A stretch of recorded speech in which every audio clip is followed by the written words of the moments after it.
Hi, I'm Clésia Mendes, and welcome to Womanhood from the Inside Out. In this interview series, we'll be discovering and uncovering the nature of womanhood from the inside out. Why is it important? When does it show?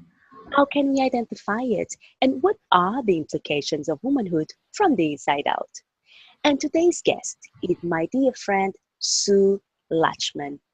Sue is a mother of 5 children, wife, international speaker, entrepreneur, and one of the first 3 principles practitioners in Israel. Sue studied with the One Thought Institute and now holds retreats, workshops, 3-day intensives, organized 2-day seminars with people like Kathy Casey, Deacon Bettinger, and is currently arranging the next seminar with Terry Rubenstein. Sue also does speaking gigs both in and outside of Israel. And her business is SueLachman.com, which helps moms to realize their potential. Welcome, Sue. Hi, thank you for inviting me. It's really a pleasure to be here, and I'm looking forward to some fun moments with you. Oh, you're very welcome. And I'm also fun. And so let's get started. My first question would be, how did you first came across this inside-out understanding of life? You know, I'm going to answer that sort of in 2 parts, if you don't mind. Okay, so it was very interesting. I, as you said, have 5 children. 2 of them have Down syndrome. So my youngest 2, my only daughter, and an adopted son has Down syndrome. And not long after I had my daughter, we found that we had to fight for everything when we were living in the UK. So we had to fight for her rights to get her whatever she needed. And interestingly, in the community, I'm an Orthodox Jew, and in my community, and I'm sure in other communities too, you know, when someone hears that you've fought for something and you've won, which we did, other people want to hear how you've done that.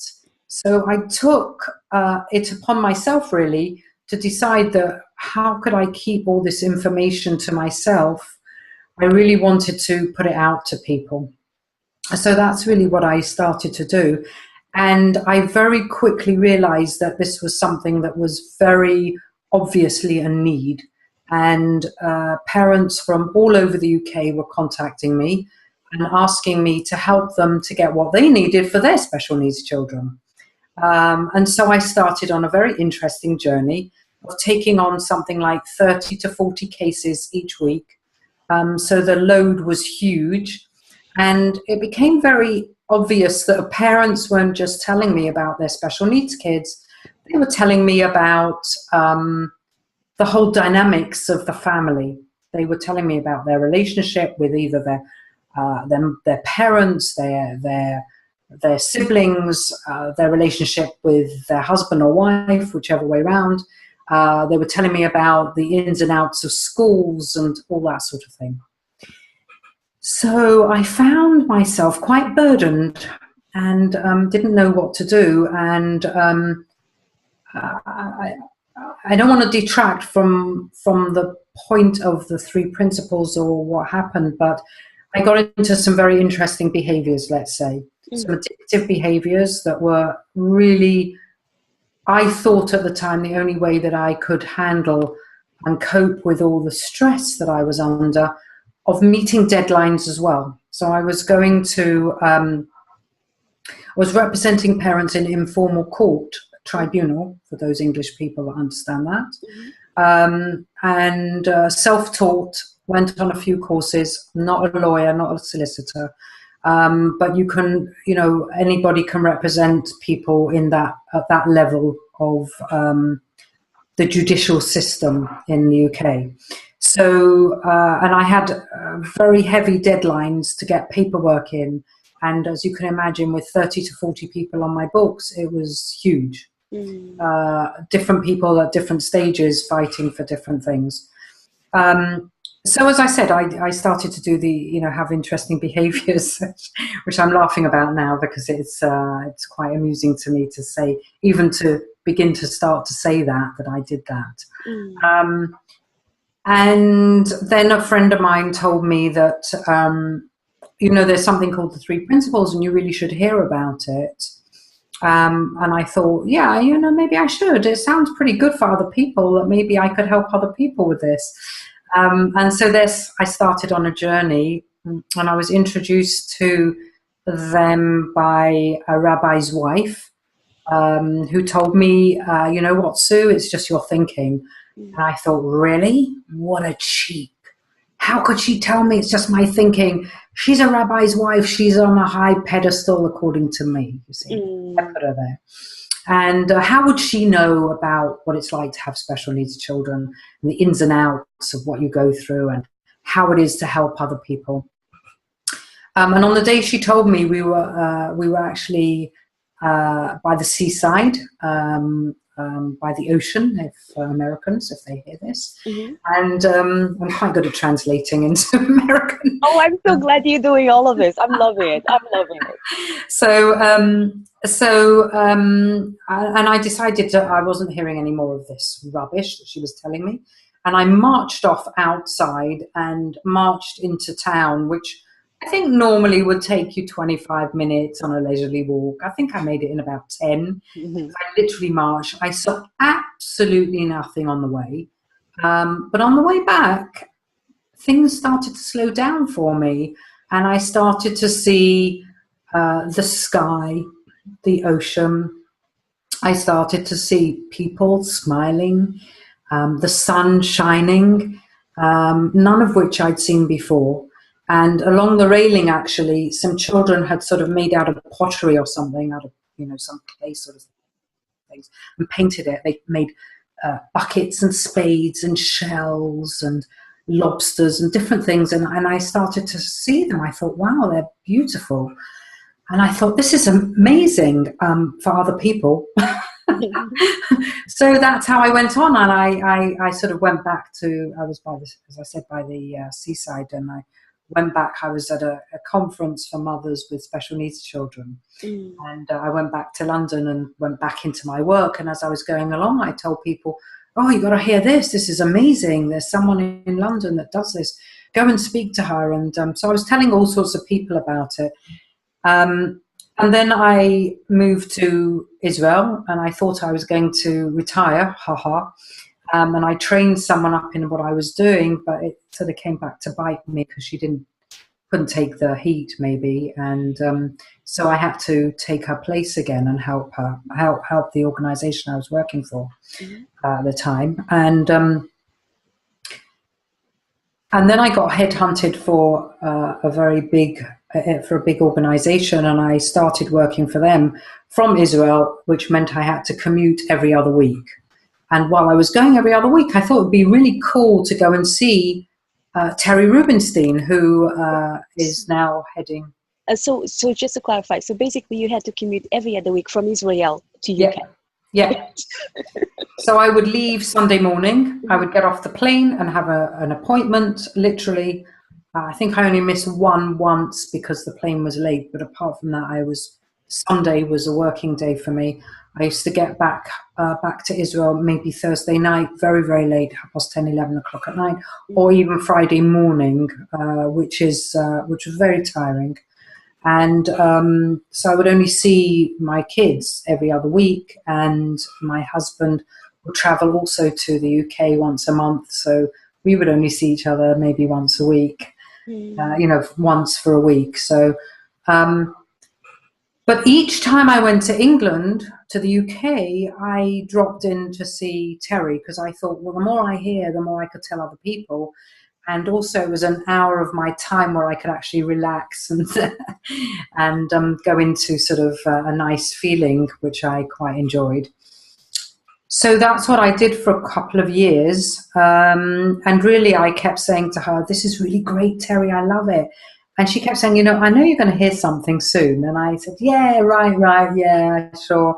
But I never did until one morning I came downstairs when I was back in Israel. And I had been listening to a CD, I think that's what you call them nowadays, a CD of Wayne Dyer speaking. So nothing even to do with the Three Principles as such. And he had obviously spoken differently that morning, because he hadn't said these words any other time that I listened. But that particular morning, he said, let go. Very clever man, because he changed the audio that morning. So I heard something very different. And he said, let go. And I came downstairs and actually, I let go.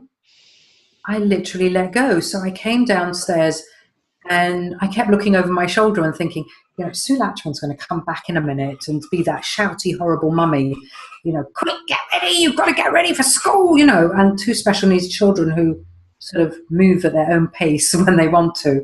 I was forever shouting. And but that morning, everything was very, very different, and I felt very relaxed. I actually describe it in the way that I felt like I was almost in a bubble, like there was no time, no place to be, that everything was okay. I felt quite amazing. I felt okay, actually. And I loved being there, but I was sort of kept looking over my shoulder because I couldn't believe it. And in that moment, I decided that I have to share this with other people. That I've been listening to it for so long, but I have to share it. I didn't have the faintest idea what I was going to share, but I immediately phoned Terry and told her. And she said, great, phone Erin Turner, who's one of the co-founders of, I think that's the right word, of One Thought Institute.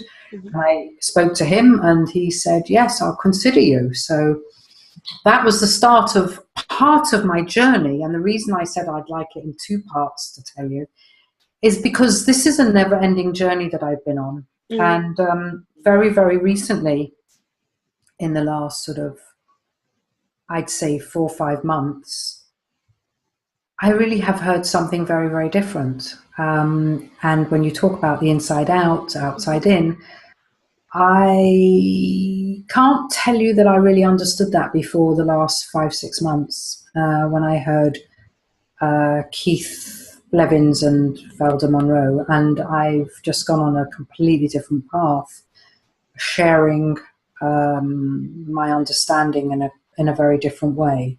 Yes. What you said is so juicy and so impactful that I just would like to unpack for our audience, if that's okay with you, before we move forward. So first thing for me that jumped straight away is that you are a mom who's got 2 kids with special needs, 2 special needs children. And actually there is a lot of extra added pressure to be in that position, right? And it's understandable that being a parent is already stressful. Having a special needs children or 2 children would be added pressure. So it's only normal that before someone has got any understanding of how the experience of life really, really works, that we attempt to, I guess, numb what is going on for us with several ways. Some of us, we go to the gym too often. Some of us, we eat too much. Some of us, we may drink, watch too much TV. People find all sorts of ways to deal with that. And that is normal, it is natural if the person doesn't know any different. Now, before we move any forward, this is what I would like to ask Sue. Could you just give some, highlights to any parent that might be in a similar situation that what you were before you discovered the principles, and how you see it at the moment?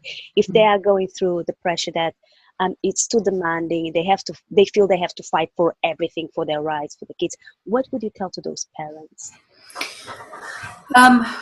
First of all, I want to tell you it was a very interesting journey having my daughter, and I think that you sort of mentioned, probably apart from me wanting to go to the gym, I mean, I might have had that in my mind, but it never quite happened. But everything else I sort of took on board, eating, drinking, watching too much television, all those sorts of things. I did all of that. And I obsessively read up about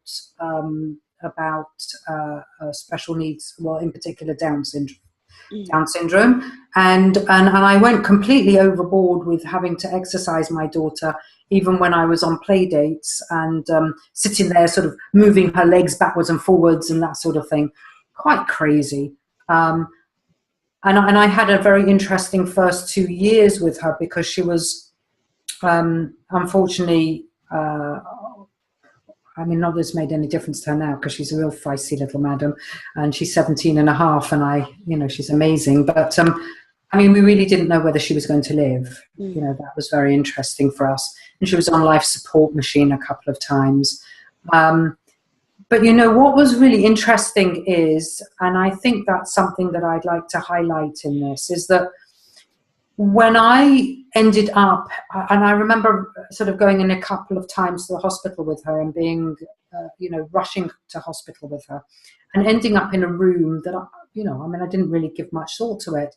But I felt this inner calm. It was so funny, like, well, there's nothing really for me to do. What am I going to do? She's here and I'm here and sort of in safe hands sort of thing. So what is there for me to do? Really just sit back and be with her.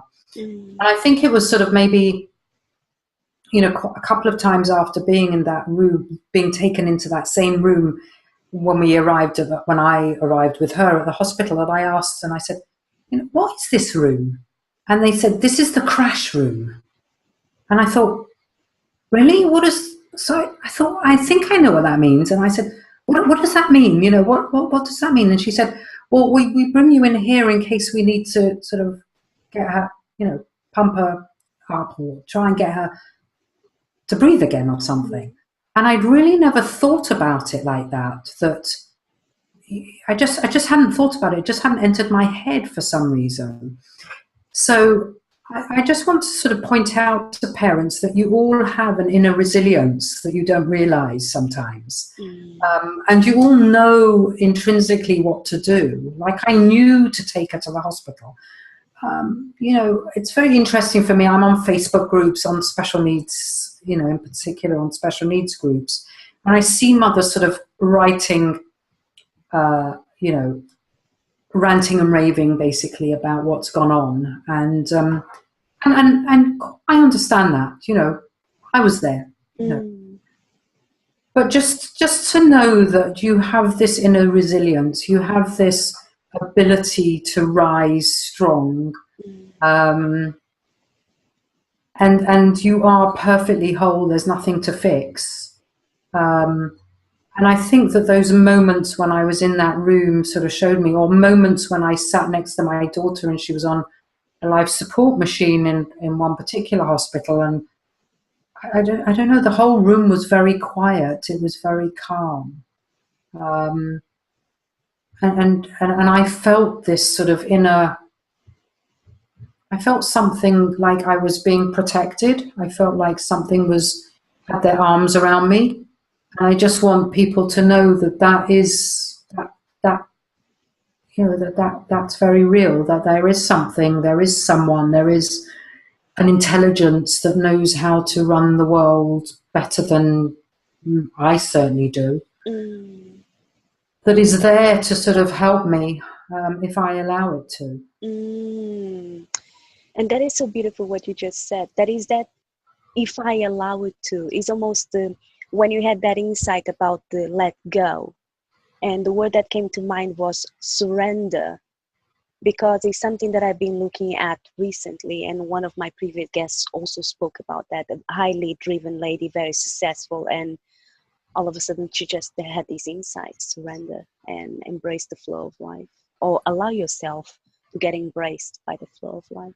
Yeah, very much so. It was I may not have seen it then like that, that's the truth, but on reflection after and looking, interesting, being curious of what happened, because people are interested, well, what does that mean? But it's true, it is a surrender. It's a deep-seated, real knowing deep inside me that I have protexia in a way, that I'm okay, and that something's going to be, even if it's not the way I think I want to, or the direction I want to go in, or or I end up being somewhere where I didn't think I was going to end up. Like, you know, there's a famous story about, you know, someone getting on a plane and expecting to go to Italy, where there's, you know, there's a lot of finery there. There's beautiful tablecloths, beautiful linen, beautiful, you know, cotton goods and things. And ending up sort of in Holland, and Holland is flat. It's got, you know, there's no ups and downs, and then suddenly seeing, well, actually, Holland is just as beautiful as well.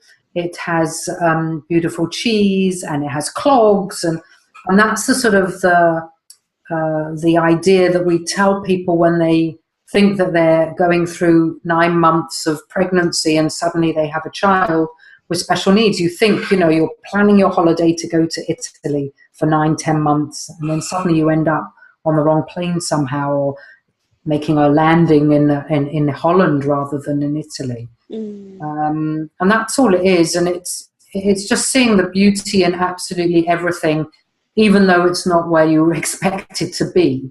And please, I have to tell you, I don't always see the beauty in it. Sometimes my son, who's still at home, he's 14, he drives me crackers. He says the same thing 100 times. But hey, you know, I love him still. That is great. I don't have any children yet, but the other day I was listening to Dr. Aaron Turner and his wife give a talk that they gave in London. I was watching on YouTube, and it was, I love my kids, but sometimes I'm not paraphrasing. This is what I heard. Sometimes just need a break. and that is totally natural. And sometimes I guess moms may feel guilty because they thought that it was like, you know, I love you, but right now I just need a break. And they feel, oh my God, I'm being such a bad mom. And it is what it is. Yeah, it's very true that there's this whole thing about feeling guilt. I mean, I had this whole thing because, you know, I felt like I had to be in the hospital every single moment so that I could be with my daughter. And the funniest thing is that the one night that I decided to go back home, I got a phone call in the middle of the night. You have to come immediately, because they needed to blue light her to another hospital because she wasn't breathing. And I thought, oh my gosh, you know, talk about guilt, you know, but you know what, the truth was that I felt that for the first few minutes and I felt it afterwards, but then I sort of went into overdrive. I went into sort of like, well, that's ridiculous. I haven't got time to concentrate on being a guilty mum because I need to get there. And I can't even explain it, but I can almost feel myself now. I arrived at the hospital. I arrived at the car park. I can actually see it in my mind's eye now. It's very strange. I haven't thought about it for a long, long time. And I felt like when I got out the car that I was running so fast that I actually wasn't touching the ground. I felt like I was flying almost to see her because I needed to be there so quickly. And it's just amazing, isn't it, how, you know, even now I can see that in my mind's eye. And then I think that, you know, a long time afterwards, I felt the guilt coming up. You know, I wasn't there and it was terrible and I should have been there. But then I realized that's, you know, that I'm causing myself suffering and that's really not helpful for me. And I need to focus really on what's at hand. And that was that I needed to see and be there for my daughter in the present moment, I mean. So, yeah. Thank you very much for sharing that. That is just to let you know, the reasons why I wanted to tease out a bit more is because this week I was asked, Clésia, can you please refer some resources, 3 principal resources for families? So I was, oh, that's incredible. I'm having Sue Lachman in my show. She's got 5 kids. So I'll ask her. And thank you very much for that. So back to your story. So the second part of your journey, right? Yeah. If you would like to take us from there then. So the second part has just been very interesting. It's just been, I mean, my children are sort of fairly grown up now. It doesn't take away the fact that I'm still a mum. And obviously I still worry about them sometimes, not always, but I discovered, as I said, I'm going to say this, and I hope it makes sense, a different way to share my understanding, a different, fuller meaning to what it means to be inside out, outside in. And that sort of really bowled me over, because I think that I felt for a long time while I was sharing that there was sort of ends that were not tied up properly, maybe ends that were meeting. I don't know if that's, I can't, I'm not sure if I'm articulating it well enough, but that's how I felt. And that I wasn't sure, and people, you know, some people were saying, well, that's funny because someone else said something slightly different. What does that mean? And then I was stumped. Well, yeah, that's true. What does that mean? And so I was almost questioning certain things, and then up popped Keith Blevins and Valda Monroe, and I started to listen to them, and I was like, whoa, this sort of takes away all the additions, let's say, that I certainly had been putting on, and that I honestly have seen other people putting on as well. And I started to see that some of the things, and I'm going through, I'm still going through this, so, you know, you maybe please forgive me for not sort of making too much sense, maybe, but I'm still on that journey, on the journey, look, you know, and seeing that I added on certain things to make it sound more plausible, maybe, more feasible, more understandable, I don't know. And this, now it's being stripped away, that you don't need to do that, that there's, that there is, you know, this is how life works. This is how life works. And, you know, that's it. There's no two ways about it. And that's a really good point you've made there, for several reasons that I'll explain in a moment. Before I do that, just a quick question. So if someone was asking you for the first time, the way you see it right now, what exactly are the principles? How do you see it? What do you mean? So, you know, first of all, I want to say that one of the things that I've noticed over the years is that I actually don't talk about the three principles or explain what they are. And just sort of going back, funny enough, I was listening to Keith Blevins this morning. So it's all his fault what's going on, you see. Him and her, that Valda. So I hope they hear this. Oh, they are amazing. I've got some of their material as well. Love it. So, you know, he was saying that Sydney Banks, who sort of had his big insight and sort of was able to put this into words, his insight, and bring it out to the world. You know, he said to Keith at one time, you know, what are the three principles? And Keith started to think in his head, oh, well, mind is, and, you know, thought is, and actually Sydney Banks answered the question for him, and he said, well, it's just God mind. You know, that's it. And I thought, wow, you know, that's so true. So, you know, I don't feel the need to talk about the three principles, because I see them more and more anyway as one, as God mind, and that's it. Yeah, I don't know if that sort of answered your question really, but certainly for me, what I've seen more recently is that you know, that it's that we're either inside out or outside in, and just knowing that, seeing sometimes, and I don't always, that I'm outside in automatically puts me back into inside out, which is where I thrive, because as a human being, we thrive on reality. We do well with reality, and actually, you know, the illusion of being in a second or third paradigm is just, you know, it's fantasy. It's all an illusion. You know. Sure. This is what I would like to add. Just a couple of things. First of all, for some people that they are watching out Womanhood from the Inside Out for the first time, and I don't know. Sometimes people have several ideas what God means, what God means to them. And if they may have heard you in the beginning of the show, you told us, okay, so I'm an Orthodox Jew, and people may have ideas about religion and so on, what is not. And And that's absolutely fine. Now, the way I understand it at the moment is that it's just as being human beings, the way we experience life, we actually experience life via thought, right? So when you heard for the first time, I believe by Terry saying it's your thinking, and people may think, oh, it's just my thinking. Don't minimize the power of thought, because the whole sole purpose of the power of thought is to make you believe and experience and perceive whatever is going on in your mind. So you're feeling happy, you're going to have a happy experience of life. If you're feeling low, you're having a very low experience of life. And it feels very real. And that's the way we experience life. That does not mean that the world out there is not real. It is. We do. I'm sitting in a chair, I bump into walls. But the way we experience the world is via thought. Yeah. Right?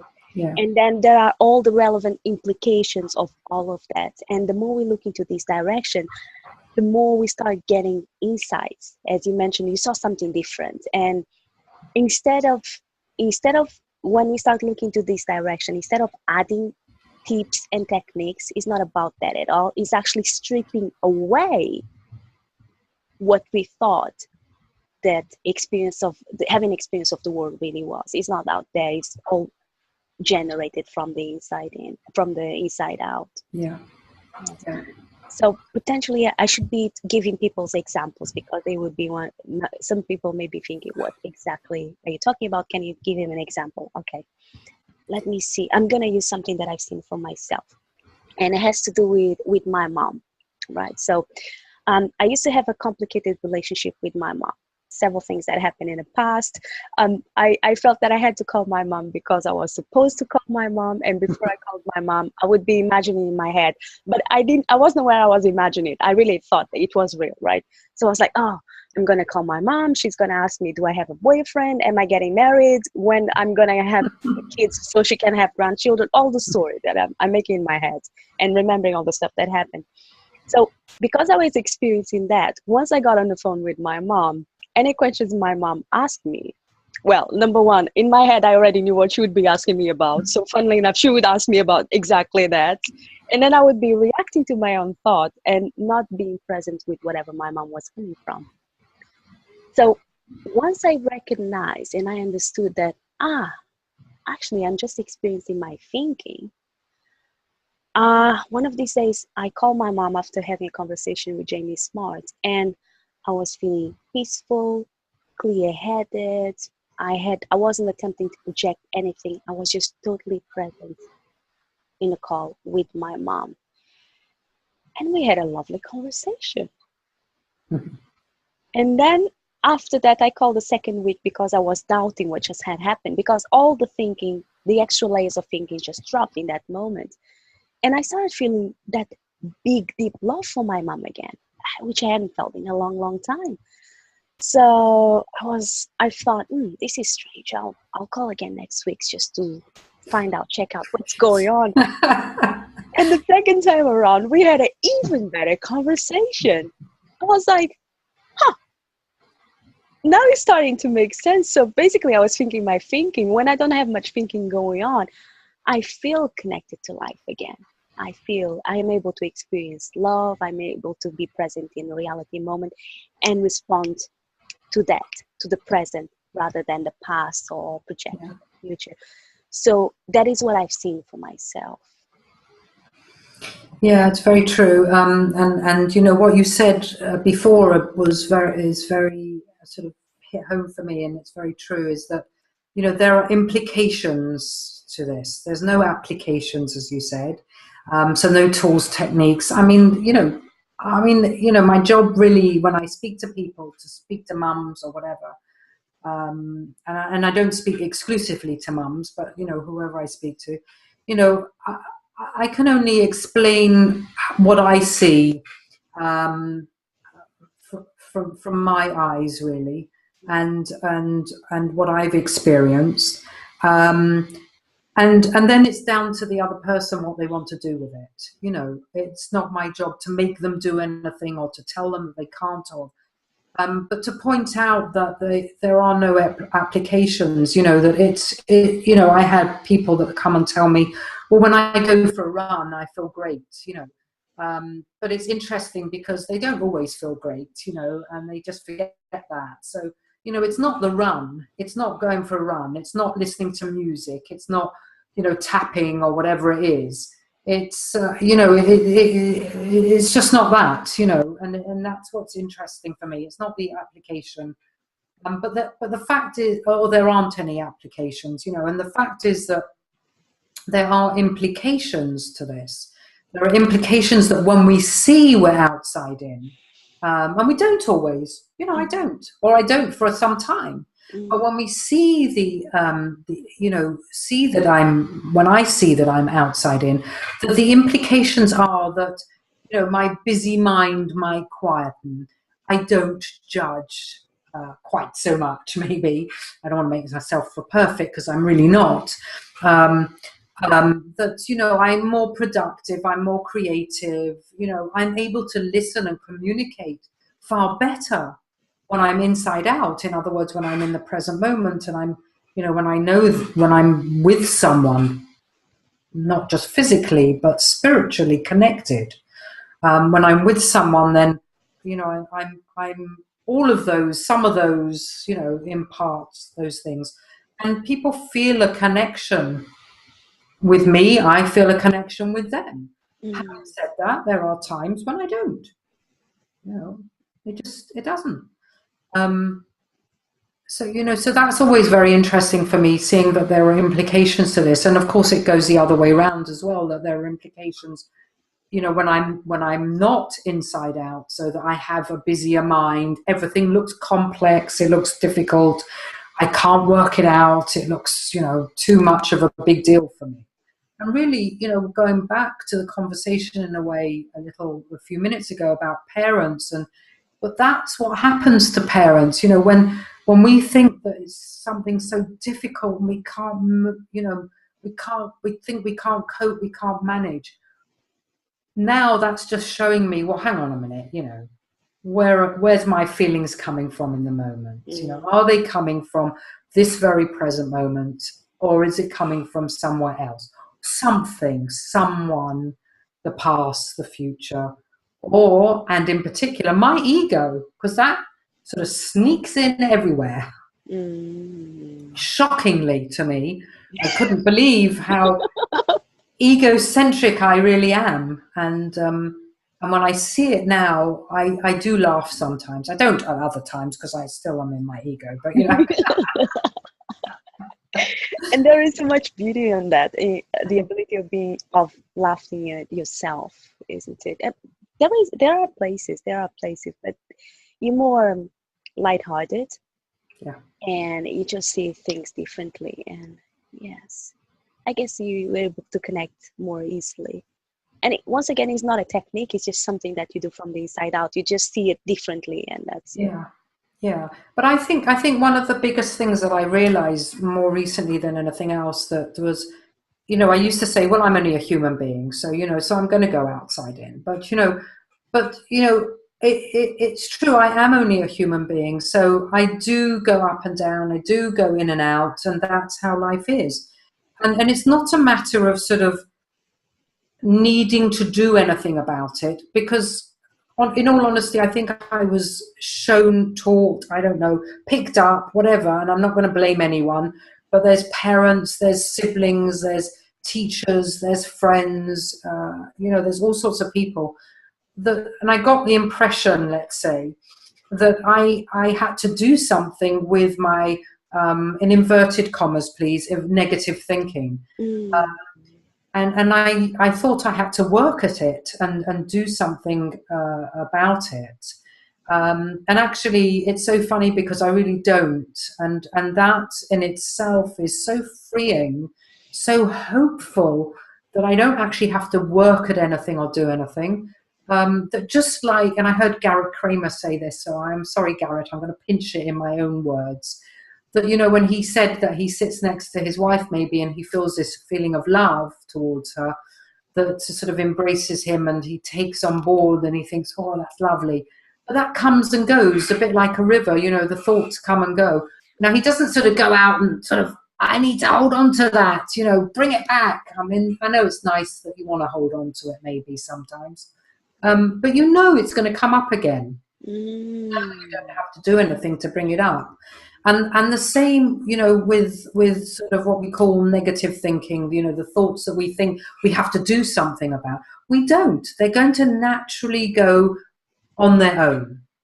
It's just when we don't see that there is a system in place for the moment, we don't see it, and that system works in spite of us, despite us.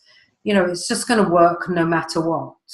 And when we put ourselves in the way and think that we need to do something to it, manipulate it, you know, work on something, whatever words you want to put to it, Mm-hmm. but really that we sort of continue to live in the suffering of the pain of, you know, being outside in. You know, that's how it is. Mm-hmm. But hey, that's okay. You know, it's nothing. I'm not saying that behaviors aren't something that need to be not looked at, but you know, like I say, you can forgive a person, but I don't have to forgive the behavior. There's something, you know, I can forgive a person that's murdered someone, but but the behavior is not socially acceptable, and you have to be, you know, there is a punishment, there's a consequence to it. So, Mm-hmm. Mm-hmm. that sort of thing. Yeah. I really love that you've made that distinction because 2 weeks ago I was having a conversation with Dr. Mark Howard about it, and he did point out to that. They said there is, when we pay attention to people's behaviors, kind of creates a separation, but when we look at people's humanness, then there is a connection. And this is what I mean. If someone is behaving badly, that, number one, that does not mean we need to put up with the behavior, and number two, that does not mean we condone with it, and number three, protect yourself, right? So all those things are in place, and there are consequences, as you said. But once we recognize that each person is doing the best they can at given their current level of understanding, then there is the human to human connection. Yeah. Like if someone, okay, they were having negative thoughts, and they start feeling bad about themselves because they should have positive thoughts. Just let it go. The system, the psychological system reset itself, and it floats up and down, and we get different experiences, and that makes part of being human. It comes with a package, if you will. So Yeah. instead of being too attached to that negative feeling or the positive feeling, just let it go. And I heard someone give you an example that, I don't know if this is true, but I get it could be a myth that we've got between 50 to 60,000 thoughts a day just going in our mind. So if you think of a thought like clouds, right? And clouds may seem really solid, but for a lot of us, we are used to fly. When you go in your airplane, you cross it, it's not solid at all. But if you Mhm. got many clouds together, it can go really gray and we can foresee rain. But it's not solid. And it's the same thing with thought. It may have a perceived nature of being real and being solid and being heavy, and it's not. It's just like clouds, and it's always shifting. And as long as you're not too attached to it, Yeah. just Yeah. passing by. And there's a lovely book by Bill Pettit's first wife, Mm. Sue Pettit, um, Coming Home, I think it's called. And she writes, there's lots of beautiful poetry in there that I just love to pick up every so often. And one of them is about thunder drops, you know, being sort of, you know, this kid who'd made up this, you know, this word. I think it's her son or daughter, whatever, made up this word about thunder drops, and it's really just raindrops. Mm. But to the child, you know, it coming down seems so meaningful, so heavy, you know. But yes, it's just raindrops, you know. It's just raindrops. There's nothing else. So good book to read. Really good. Yes. It's Oh, lovely. I'm so glad you've made that comment. Do you have any other books that you would like to recommend? So I would definitely recommend Jack Pransky's One Thought, I think it is. Oh no, what is a thought? What is a Mm-hmm. thought? Lovely book for children. Really, really lovely to explain what is a thought, and Mm. it comes with a a CD at the end of lots of different things that you can do with children. So it's a really, really lovely book. Angela Mastwick also has written something called Inside Out Lizzie, which is really, really very lovely and light to read for a parent or a child. You know, I've read it to children and they love it. I'm just trying to think. Those are the couple of books that really come to mind for parents, certainly. Oh. No, what am I talking about? Is Jack Pransky's other book. What's it called? Parenting from the Heart, maybe? Parenting from the Heart. I've got that That's one. a lovely book. Yeah. Really, really lovely. And Jack really knows what he's talking about. So, well worth a read. Yeah. I had that one recommended by a friend that is located in Brazil, Flavio. And I was like, Flavio, I don't have any kids. It was like, Clésia, you have relationships? I promise you will be worth it. And it was correct. So that's the funny thing, isn't it? It's you know, people write books or talk about, you know, we'll talk about parenting or something, but you know, it makes no difference. It's just you know, it's an outside wrapper, really. But it's all the same. You know, it doesn't make any difference. It fits into every aspect of our life. It's not just about parenting. It's not just about relationships. And when you hear something to a deeper level and have an insight, which is just really a sight from within, when you have that, a realization, then you know, it holistically sort of shifts something inside you, and you know, could be for anything, you know, and everything, really. That's the fun, lovely thing about the three principles. You know, it's not like a therapy where someone comes back and says, "Well, here's my problem. I need you to help me to deal with my children and how badly behaved they are or whatever. And they're driving me crazy. And then next month they have to come because, well, they've got a problem with their husband or something, you know, I'm making this up, obviously. So, but hey, it's fun to make things up, isn't it? it is. Why not? Why not? So I'm loving this conversation. How can people reach you?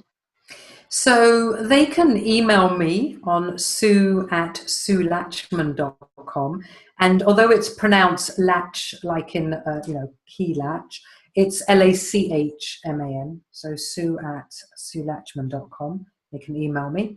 Or they can go on my website, which is the same name, www.suelachman.com. It's in the throes of being redesigned and I'm being creative at the moment, but there's stuff on there, so go and have a look and join the list, you know. That is wonderful. Thank you. For me, if people would like to reach out, you can go directly to Facebook. So that would be facebook.com/Clésia.Mendes. And I'll spell that. So that would be facebook.com/CLESIA.MENDES. Or if you prefer, you can go directly to my website. So that would be www.clésiamendes.com. Now, Sue, what would be your parting thoughts for our audience today? That I know that there's nothing to fix inside you, that you are completely whole and healthy, and you have resilience to rise strong to anything and everything at any given moment. That's beautiful. Thank you so much, Sue. And for our audience, I'm looking forward to connect again next week. Remember to subscribe and share with your friends. Thank you, Sue. Bye-bye. Thank you. Bye.